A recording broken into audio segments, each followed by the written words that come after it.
What is going on? And welcome to Take on the World with John Nari. Mike D. What's going on, bud? What's up, dude? Not too much. Yeah, how's it been going? It sucks. Sucks. Yeah. Oh, no. My first week back to work. Yeah. Lame-o. Man, that sounds really loud. Is it? You want me to turn it down a little bit? Yeah, I think I might be overriding the system. In your headphones, it sounds loud. How's that? Yeah, it's good. Good. I'm going to turn you down a little bit too. Because Maybe just a little tweak up. I'll be picky. Well, I want to lean away. Move it that way a little bit. Know Move what it this I'm way. saying? Move it that way a little bit. Move it this way. Anyhow, so Bougie. yeah, my first week back to work, and I come home every day. My hand hurts because I can't go from acupuncture anymore. Or it would probably cost an arm and a leg if you did it on your own. You know what I mean? Well, I can't go to the VA from acupuncture. I'm going to try this week. I made an appointment for right after work, but I have lots of stuff to do on Wednesdays. Man, I don't know about acupuncture. I always thought, I just think of the Family Guy where Brian goes to get acupuncture and he's like, what? It was like a blind guy doing it or whatever. And he's like, he kept all his acupuncture needles next to all the poison in the closet. And he's like, now which one was it? And he's like, why do you keep all the poison in with your acupuncture stuff?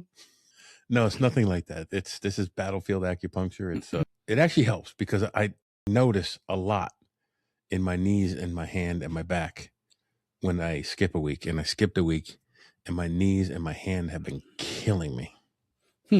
So, but we all suffer what we must. Well, maybe I'll try it someday. So, what they did, they don't puncture. They don't put the needles in my hand or my knees. They put them in my ears. It's 5 Those tiny little ears? Yep, my tiny little ears. It's 5 points in each ear. They put them in a certain order. They remove them in a certain order, and I keep them in for 15 minutes. Or there's these little buds you can put in. They put them in. You take them with you. If you feel pain, you can rub them in a certain order, and it helps. I tried those once, but I had more relief with the traditional acupuncture, which is we put the needles in, twist them down, and yeah, I found that to be very, very helpful. I was skeptical at first. Even though I was skeptical, I tried it. So that was stepped out of my comfort box. Okay. And I figured, what the fuck? The amount of pain that I was dealing with. Yeah, what do you get to lose? I have nothing to lose. It either works or it doesn't. Even though I hate needles. But they only like go in like a little bit. They're tiny. And my problem is with injections, not necessarily needles. So and also I'm sure you get this. Well, you go tattoos. right, because my problems with injections, not necessarily needles. So like I'll watch the tattoo going in. Oh, I love watching. Yeah, like okay. I less talky, more worky. I enjoy the pain of a tattoo, so I'm weird.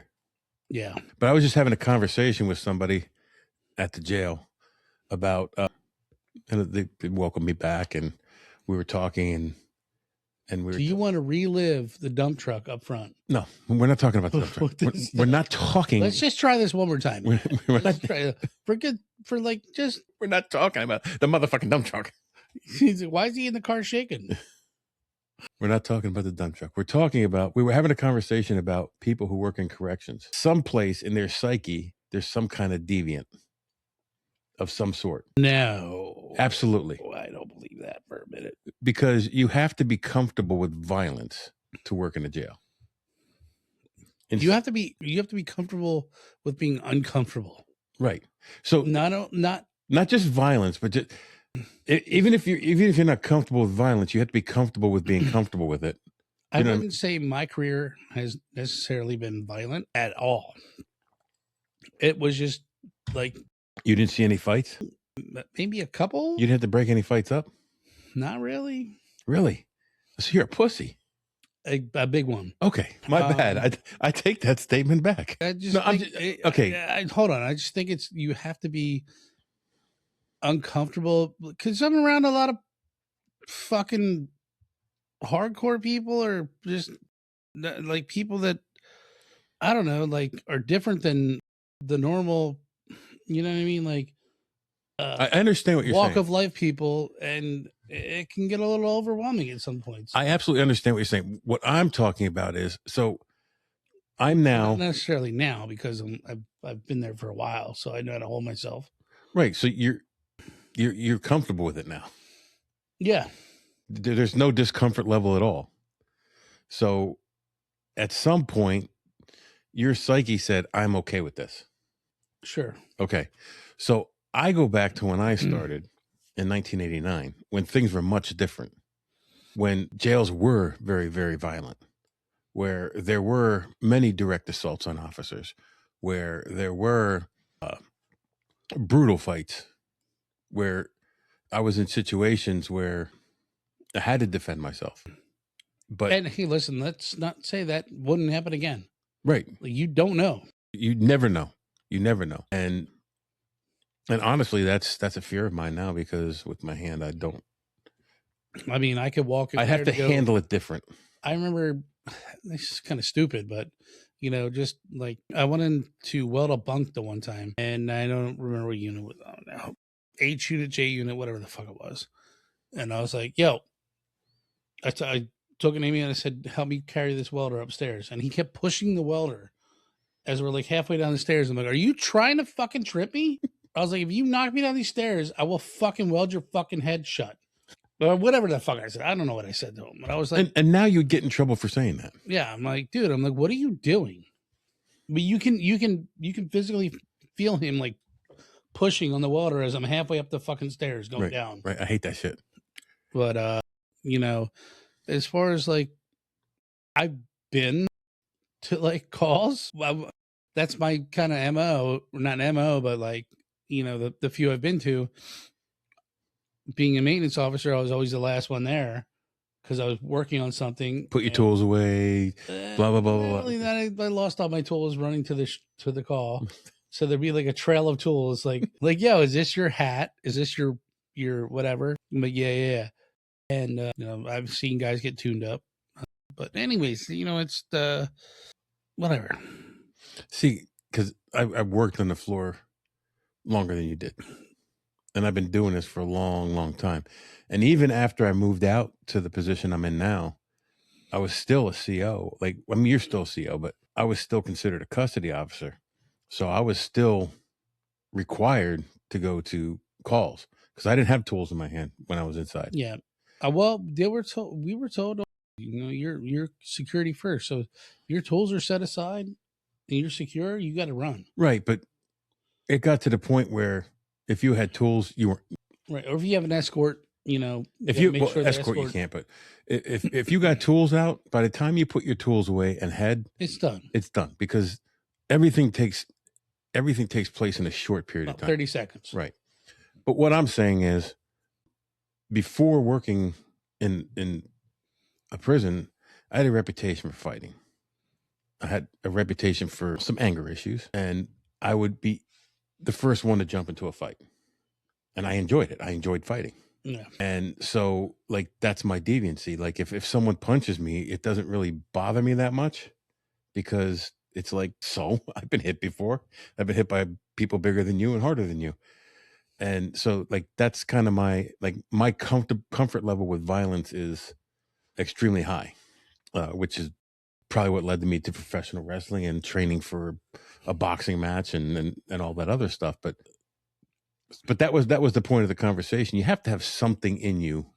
And what brought it up was the advice I always give someone when they first start the jail. You'll know within the next 2 to 6 months if this job is for you. And if it's not for you, get out.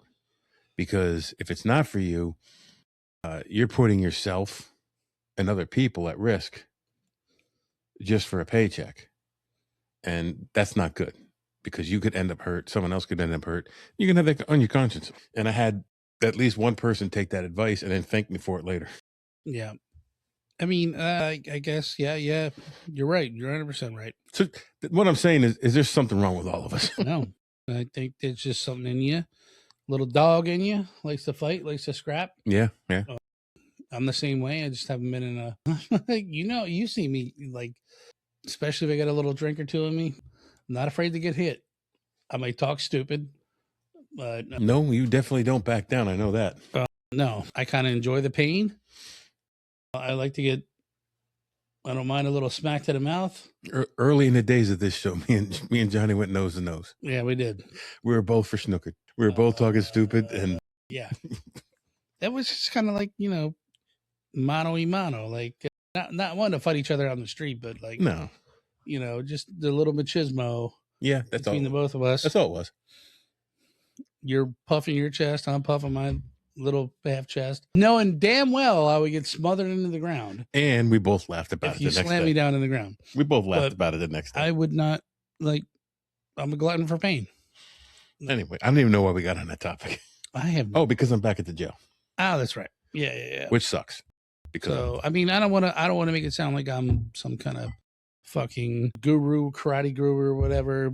I've had my ass kicked plenty of fucking times. oh, so have I. I've been, whatever. I'm not here to say that I will, flatten you into the ground, whatever. I'm getting too old for that shit. I do know once. I'm not trying to toot my horn, but if I get angry, I go into like ape mode and I will lose my shit and I don't, whatever. So, anyways, thank God I haven't had to do that because I probably would have to answer that. Why did you rip his nose off and why were you like after the whole thing was done? You were peeing on him. What? I did what? Why were you getting matches out on? Burn them. What's that about? So anyway, I do believe in the trying to talk to somebody and calm them down. That has worked a bunch of times for me. I can do that, but in my younger years, I also had a gift of talking to someone and making them throw a punch. Goading them in. Oh yeah, sure, but I mean, always with a smile on my face. Yeah, that's not the way it is now. No, it's not. I mean, Jesus Christ. Well, no, you'll wind up in jail yourself. Since I've worked in a jail over the years, I progressively got better and better at diffusing situations. Till now, I could walk into a middle of a fight and stop it immediately without throwing a punch. I don't think I could do that. Absolutely, I can. I'd have to go hands on. I think. I don't know. Not anymore. I don't have to, because as you get older, you don't want to fight anymore. But I'll say this: it's been a minute since I've gone hands on. I don't want to get stabbed. I don't want to get slammed off the ground. No, that's happened. I'm too old for that. I would like it, preferably you. I could quietly get behind you and like choke you out. Can't do that. Or just something easy on my end. It's not allowed. So I don't get hurt. And then there's minimal report writing. Yeah, except anyway. Speaking of machismo, that brings us to our topic. All right. So since I'm back to work, I was driving down 61 and I saw something. We should do an episode on that goddamn road. No, I don't want to get pissed off again. Anyway, I was enjoying my ride to work and I'm driving along and I see something and I'm like, damn, I love that. Right there, right before Shoey. Cracker Barrel? After Cracker Barrel. Okay. I do love Cracker Barrel though. Now that you mention it. My last pre-back to work meal was at Cracker Barrel with Tony T. Oh, wow. Yeah, we went to lunch. Okay. So I was driving down and I saw this rat rod sitting there right by Candy's. Oh, okay. The ice cream place. Yeah. It's stretched. It's chopped. It's beastly ugly. I love it. Right. And I thought, and we started talking about it and you said, oh, we should do a podcast. And I'm like, you're damn right we should, because I don't know where rat rods came from, who started making them, why they started making them. And as I delved into my research, I found out you can't talk about rat rods unless you talk about hot rods. Hot rods. So we're going to talk about hot rods first and the differences between them. And in the middle between the two, there are also street rods, which are completely different as well. And I'm not a huge motorhead car guy. Me neither. I know what I like. I know I can do body work. I cannot do engine work. I always said that's me on that meme where there's a picture, there's a smoking engine, the hood's up, and the guy's standing there looking at the engine, and he's, yep, that's an engine. Yeah. I'm a little better than that. I've learned a few things, but like I'm not gonna like pop your engine open in the middle of the highway while it's smoking and be like, well, you need this, that, and the other. Like back in the day, I could take a carburetor off and clean it, and I could do valve covers and I can tell you what. shit like that. But that's it. That's my extent. I've taken apart a couple old weed whackers and wound up with like a dozen extra parts at the end, and they never ran after that. No, I'm able to fix chainsaws and weed whackers, and I know I took I rejetted the carbs on my one bike like 4 times. The first time it took me like 3 hours because I took a picture at each fucking step. Yeah. And then the second time I had to do it because I kept on changing stuff on the bike and upgrading it, and every time it needed a rejet. And the second time I did it, it took me about 45 minutes. After that, I could do it in 15, 20 minutes. So I pick stuff up easy. But as you know, I can do brakes, calipers, stuff like that. You help me with the brakes and rotors. But it's like we can't do all like the computer shit. No. Like it just gets too much. Well, we don't need to do computer shit when we're talking about street rods. Right. And, it's all and like hot rods and rat rods because these are all old cars. So the hot rod culture started as like a mix of like kind of DUI, like I want more speed and a little bit of rebellion. It kind of took shape in the 20s and 30s in Southern California. Nobody knows exactly where it started. It was young drivers beginning to modify cars and then racing them on a lake bed, open stretches. Eventually it turned into street races, I guess. Kind of began with backyard mechanics, just stripping down old Fords and other affordable cars. And when I say old ones, I'm talking about, Model Ts and they were taking them apart, putting bigger engines in it, better tires, better suspension. Just seeing how fast you can push that thing. Yeah. Whatever we can do to it. Yeah. And a hot rod basically is made to go fast and look good. The Depression kind of really shaped it because what they were doing is they were buying really cheap cars and the money wasn't there. So it made like you couldn't just take it to a shop and say, hey, there were no shops. Like someone like, well, there were shops, but someone like me couldn't say, hey, could you build an engine for me? There weren't shops doing what you wanted them to do. Right. Because I didn't have the money to do that. I wouldn't have the money to have someone build it. So there wasn't nobody doing it because nobody had the money to have someone do it. So you had to work on it yourself. These were farm kids. I'm gonna trim this cylinder out so it's a little bit bigger. Right.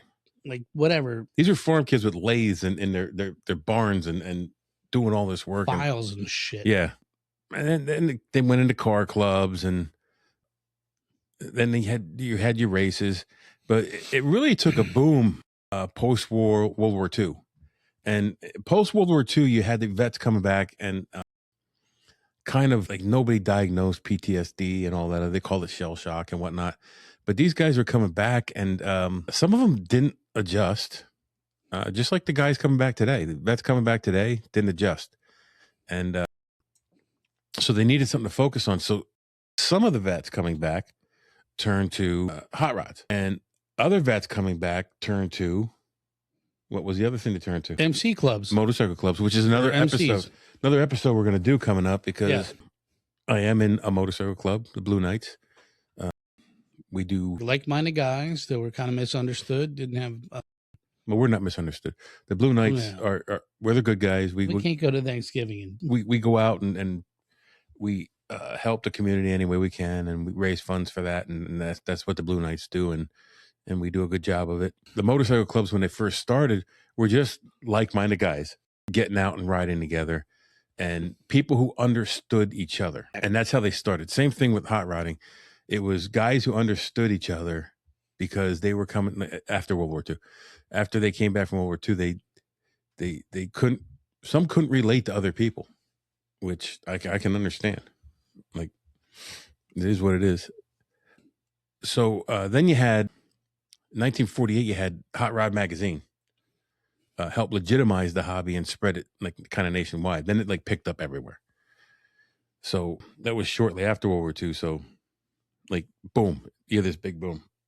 So it became more of a car culture, and that's where you started having more speed shops and whatnot that were selling pre-made parts, and guys were having engines built, or they were buying pre-made parts for the engine.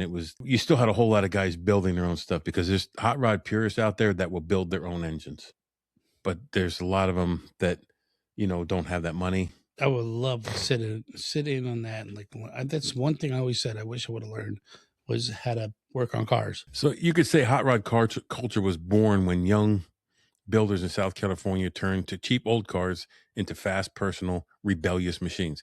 And it was about rebellion. It was about rebelling against their parents. Their parents had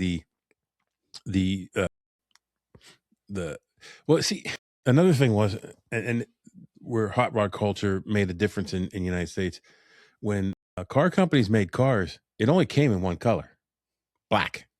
It came off the assembly line in black. I'm okay with that. But the hot rod culture, they didn't want a black car. They wanted something that stood out. They wanted their car to be unique to them. And that's where colored paints came in too. So that was the rebellion part. Like, I don't want what the company wants me to have. I want what I want to have. So you'd have to say if that was the rebellious nature, because like you watch Happy Days and whatnot, and you see, oh gosh, jolly golly gee, come out and see my hot rod. You would have to say that. See, now I would have never thought that. Like when you watched that, I would think like red was the most popular. Red, blue, white, yellow. Yellow was huge. Fuck yellow. Throwing The flames. whole goddamn bathroom is yellow. Throwing red flames on a yellow car. Oh, well, I can see that. No, I meant like the standard coming out. Oh no, off the assembly line? Yeah. Black. I would have never thought black. I would have thought red, blue, your standard Roy G. Biv colors. Look at the Ford assembly line. Watch the Model Ts coming off. Every one of them's black. Every one of them's black. And they didn't have to give you options because it was damn. Here's a I car. would prefer black. Here's a car that nobody else has at the time. So you're showing off just having a car. It wasn't until cars became more and more popular where people wanted options. I wonder if black was like the cheapest color. Because it's probably like a coal derivative. Like we just crush up some coal, readily available, whatever. Mix it in with some paint. They might have been matte black. I don't know. Matte black, whatever. Could have just been a primer. I don't know cars that well. So Or if somebody out there, yellow. I know this is kind of going off a long limb here. It's going off a way long limb. But because you interrupted me to do it. But go ahead. Yeah. Why you got to reach across? Why you got to reach across the miles to flick my titty? But back in like the Renaissance times, or in that day, yellow was the cheapest color because it was piss. Like people would piss in a bucket or whatever, and they would collect that and they would dye their clothes with it. It was the cheapest color. That's disgusting. It is, but that's what it was. I swear to God, honest to God. Well, that's why in Egyptian times, purple was the most expensive color. It was like crushed up something. Yes, crushed up something. I don't remember what it was. Crushed up, yeah. Cranberries. I don't know. So, if anybody knows why black was the first color for... I'm going with coal. Shut the fuck up and let me finish. Go ahead again. You can interrupt me again. Mm-hmm. Do I not have a say on this podcast? You do. I'm trying to ask our viewers. We'll harken back to our like 5th episode. to comment why they think black was the most popular color off the assembly line. I'm going with why it's coal. It was coal. I'm kidding. I was kidding. I'm not kidding, but I was going to say it again. Coal's the right answer. Coal. It's probably not that. It's not like that. Oil. Earl. So if hot rods were the rebellious of the youth and the... Dude, I feel like tucking a pack of Marble Reds up in my sleeve. And rolling it up. And just fucking getting a pair of Chuck Taylors and jeans. We still did that in the 80s, dude. And driving down the fucking the railroad tracks to find a dead body. They walked down the railroad tracks. Not all of them. The younger ones did. You're talking about Lean on Me? Yeah. They walked down. No, Stand By Me. Stand By. I got that wrong as a trivia answer too. Did you? Because I said Lean on Me, not Stand By Me. But the older guy, they drove down the tracks, and then the kid pulled out the 45 on him. Was that Pony Boy? I don't remember. Wrong movie. Yeah, no, Pony Boy. Yeah, I don't know what that was. I do. That sounds really familiar. Stay golden, Pony Boy. Oh, fuck. I should know what The Outsiders. Anywho. So, if... That's how I feel right now. If street rods were rebellious for their time, rat rods were hot rodders' bad little brother. The rat rod was influenced by bikers, greasers, rockabilly, and punk culture. Hell yeah. They were bold, unconcerned with perfection or appearance. They were all about function not form. They were about going fast and building cheap. I think if you guys have ever seen a rat rod going down the street, it's kind of rare and it's really cool. They do. Fucking email us at whatever.com. Take on the world 411 at gmail.com. Yeah. Take on the world 411.com. No, you just fucked it up. You know what? Just keep the thought to yourself. Don't email us. Some dude in India is going to get an email and they're going to be, what the fuck are you talking about? Like, I heard you applied for a $35,000 loan. Takeontheworld.com. I told you I just want to get in emails for now, or calls constantly, nonstop all day, that somebody must apply for a loan. And it's like number, different number. You apply for a $35,000 loan, $75,000 loan. We'll give you blah, blah, blah. I just put your name on a gay porn website. That's it. It's rough out there, folks. Nothing to It's do with loans. rough. It is rough. If I get my rat rod and run them all the fuck over, I fucking would. So rat rods grew out of the old hot rod tradition, but they pushed back against the polished, expensive, perfect finish side of car culture to its rebellious core, where they had no money. They would go to. This makes a lot of sense. They went to junkyards, and they pulled parts from junkyards, and they pulled frames from junkyards, and they pulled chassis from junkyards, and they built their car. And the only thing they put money into was the motor. Everything else was done by hand. They were basically Frankenstein cars. But like, if you can relate this to music, it's like the exact same pushback from like doo-wop and like all that, music that you talk to some boomers are like, oh, I couldn't stand that stupid music. My dad's one of them. Couldn't stand doo-wop? He hates it. Okay. So next time we go out, we got to do a doo-wop for him. Doo-wop, doo-wop. You think like just like a rich kid cruising around in a beautiful new car, which is probably beautiful, right? And then now you got a kid not too well off, and he's like, well, screw it. I'm going to make my own fucking car. And why wouldn't you? I would too. I'd do it right now if I knew how to. I'd love to build a rat rod. I told you my one car that if I ever hit it rich, a 1932 Ford Coupe. Chop the top. Just rat rod the thing. I don't care. Yeah. Whatever. So the roots of the rat rod go back to the 40s and 50s. Is when working class builders made cars from whatever they could scrounge. They would get surplus parts, junkyard parts. They'd fabricate their own parts.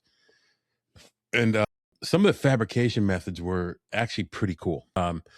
You can see those fabrication methods still being used in like custom motorcycle builds and custom car builds, where they actually manufacture a door just from what the door used to look like. Right. They'll roll they have machines that'll roll the edges, but they're not like they're mechanical machines, not electric machines. Right. Like they're all hand rolled. And actually, when they come up on my YouTube feed, I watch those things all the time. Or you punch into a CNC machine, and plus you have that, plus a fabricator that'll finish it off. Well, if you had they didn't have CNC machines back in the 40s. Well, no, they didn't. But now CNC is less expensive than it was, but a lot of people still don't have that. So that's like you and I don't have the money to build a hot rod from scratch, but we probably would have the money to buy an old chassis for $500. Yeah.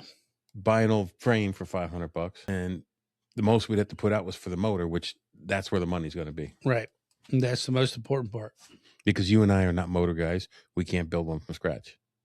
We can't take an old motor and rehab it and do whatever's got to be done. But we'd call Chuck. I'm sure that was just about to say that if we know people, when we got into the right circles, we'd be set up. Well, I know the one dude at work has it's not necessarily a rat rod, but he's got a custom truck with the rust patina on it. It looks, well, the first time I saw it, I'm like, damn, I love that truck. Oh, that's really cool. So by the 1980s and 90s, there was like an explosion for rat rods. Like it became the thing in the 80s and 90s, like huge. Some builders started turning the tough look into a deliberate statement. Instead of hiding rust and dents and weld marks and mismatched parts, they made it part of the design. So the patina was a huge thing. They would actually take a good part and make it look like it was patinaed with the paint job and acid and whatnot, and they would make it look like it was a rusty part and then clear coat it. And I think that's what they do with this truck. But like, I love that look because you want a sturdy part. You don't want it rusted through. Right, yeah. But you still want that look. Yeah, it's like that illusion that it's all messed up, but it's not. It's put together. Rat Rodders are very anti-mainstream custom car. They said, we don't need no chrome or expensive paint or perfect body work to make something cool. That attitude made them especially appealing to people who like cars with an edge of personality or a little defiance. And that's kind of me. Like, I like that. Now, some of these cars, I could never get in and out because they chop them so low. And like that one down at Candy's, you can't drive that in Pennsylvania. Right. You hit a pothole, you're going to get hung up on it. You go over a speed bump, you're going to get hung up on it. That thing sits so, look at it when you go by. It sits so low. But that motor exposed with the open wheels in the front, so beautiful. Rat Rods also carry a blue-collar identity. It doesn't look like it was built in a garage. It doesn't look like it was built in a professional shop. It looks like it was built in a barn. A lot of times, they do come with their, like, they'll get like a Ford Model A Roadster, and they'll chop the top. That means they'll cut right through the windows and lower the whole top down, so you have these tiny little slits for windows. And then they'll do something with the frame. What's it called? What do they do with the frame? Chop top? No, it's chop low, chop side, chop suey. Chop suey. They do something with the frame. There's a certain thing they do with the frame. Cream of some young guy. No.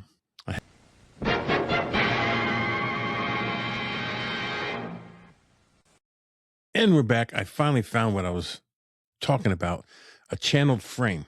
Channel frame. So what they do with a channeled frame is they actually take the body and they lower it down over the frame. So the body of the vehicle actually sits lower than the frame itself. They move the floor pan up, and so it decreases your room inside. It decreases leg room, headroom, everything. And it makes the car seem lower without changing anything in the suspension. And that's what gives it like a distinct, like low look. Although the one over at the Candy's, I don't think does that, because you could see the frame, and the frame's almost dragging on the ground.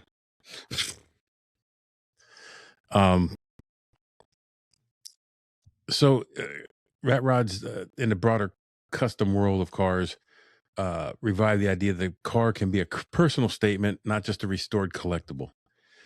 And they turned the unfinished into a style choice that made rebellion a part of the aesthetic.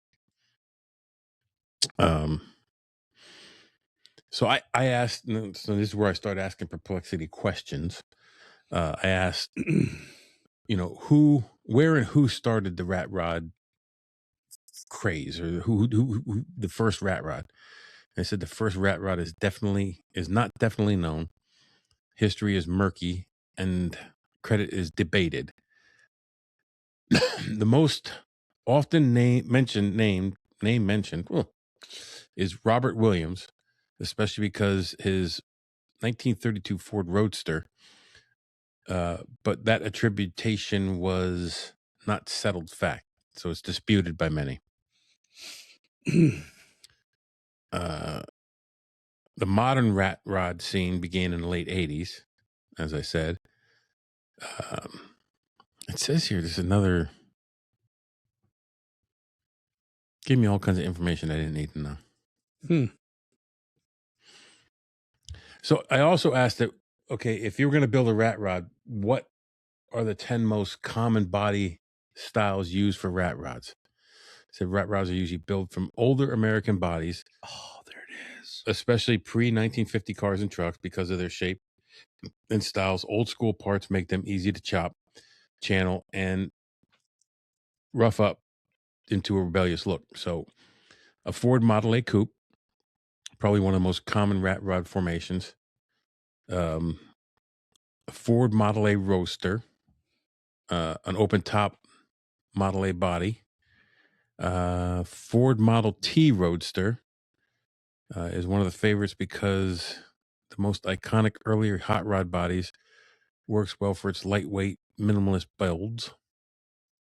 Ford Model T Coupe, 32 Ford Coupe. 32, that's mine. that's That's yours? my John. There you go. 30T Ford Coupe is legendary hot rod body, and it shows up in rat rods because of its timeless shape and deep connection to custom car history. 32 Ford Roadster. 1930 Chevy sedan, 4-door and 2-door.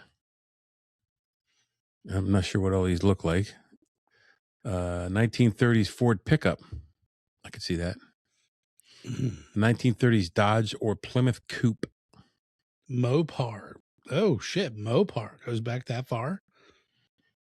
Well, guess.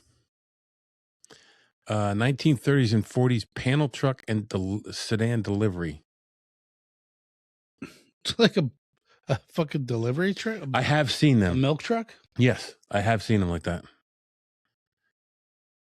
A lot of rat That's rods awesome. chopped and lowered because the whole point was to look apologetic, raw, mean, and unapologetically different. I talked about the channeled stance. I asked it, what about the interiors? And rat rod interiors look like they were built in the back garage with a wrench and a grudge, while hot rod interiors usually look finished, matched, and intentional. The point is, you're making what you want. Right. A lot of rat rods have the high shifter and the Suicide. suicide high shifter and the little steering wheel and the little itty bitty windows. And Can I touch on you touch two on whatever, little points? touch on whatever you want, as long as it's not me. I'll do that after the show. But so I wanted to say I'm sure we can, but does this tie into bootleggers? Oh, I don't know.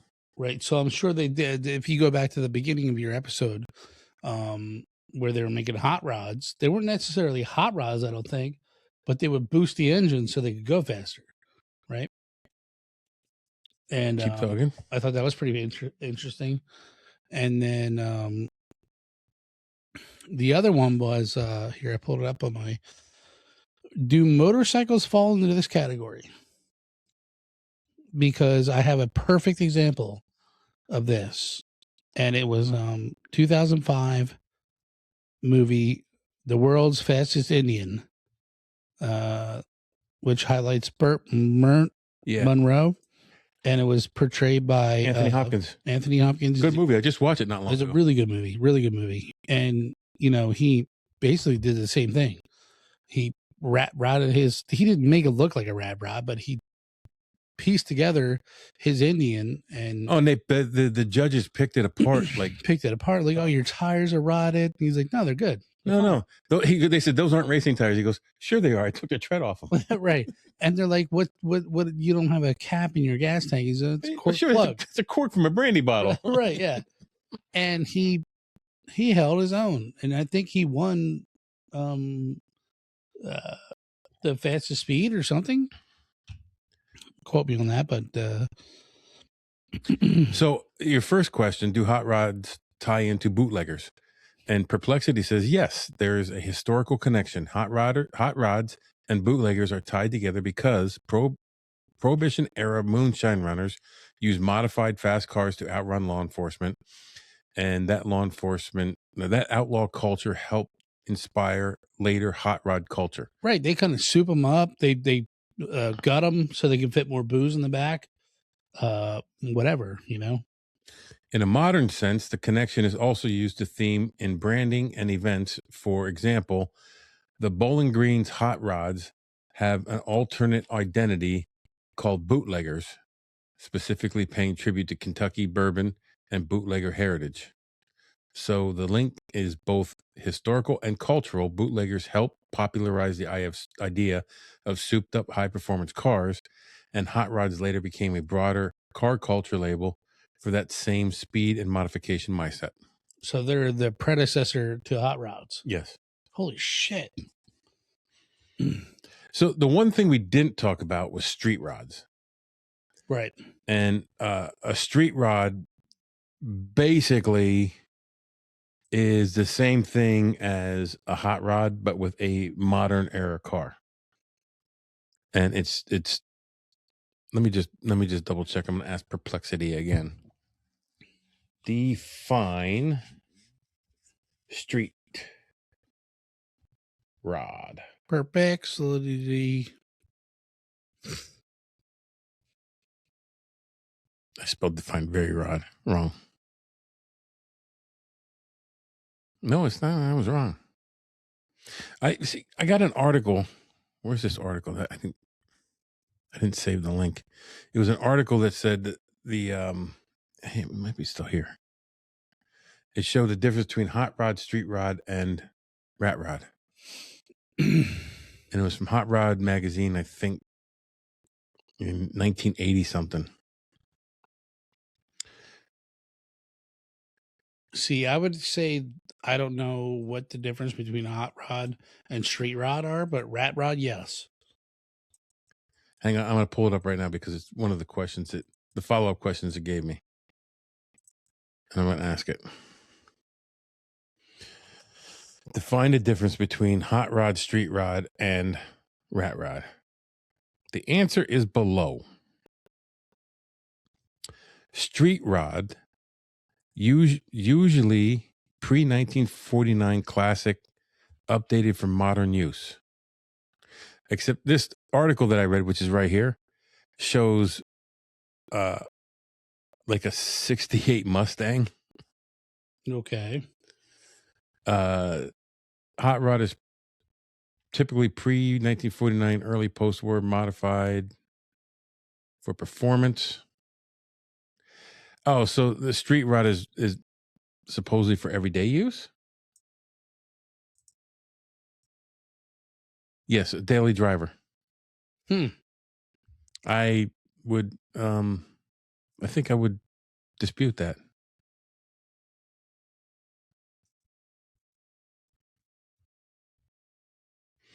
Because this article said something much different.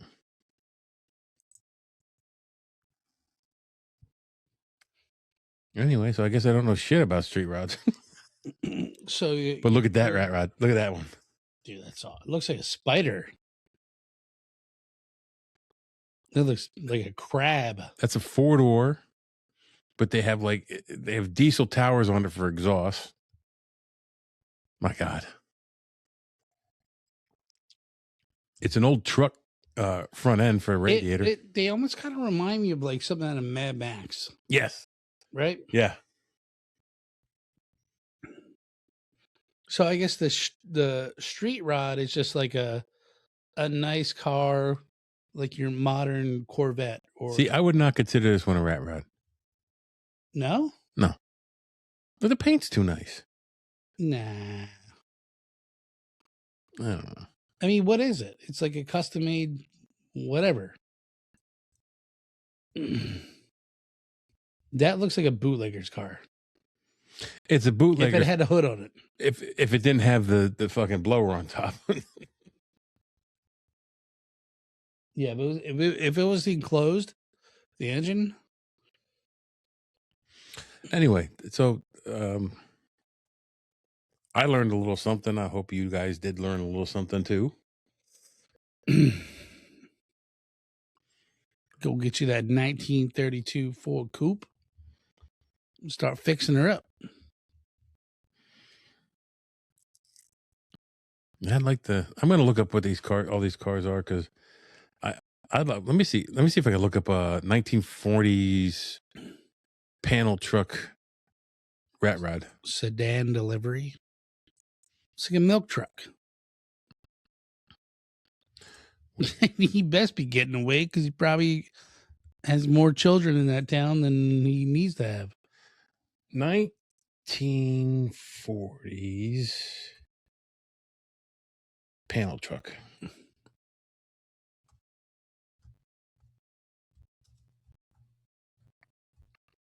Rat rod.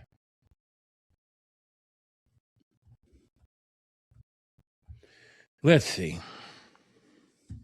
Those are not rat rods. Let's go to images. Oh, look at that. Oh, so dude, that looks like the freaking truck in what was that horror movie with the that flying creature? Jeepers Creepers? Yes. It's exactly what that is. Look, some of these are badass, dude. That one's pretty badass. Oh, that one's badass. Does she come with it? I don't know. Can you call those shorts? I thought she was wearing pants. I didn't see that.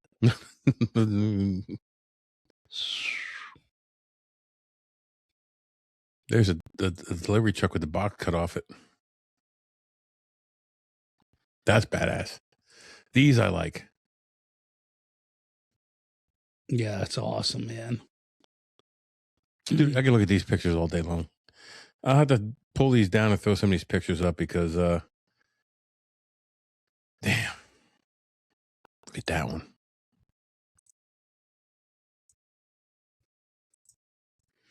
That one's scraped down to bare metal and then clear coated. And it's got some balls behind it. Am I right? Are they're like scraped down, but they got gas? Oh yeah. I've seen a few down in YMSing over the years. And it's like, holy shit. Look at that. Those big ass wheels.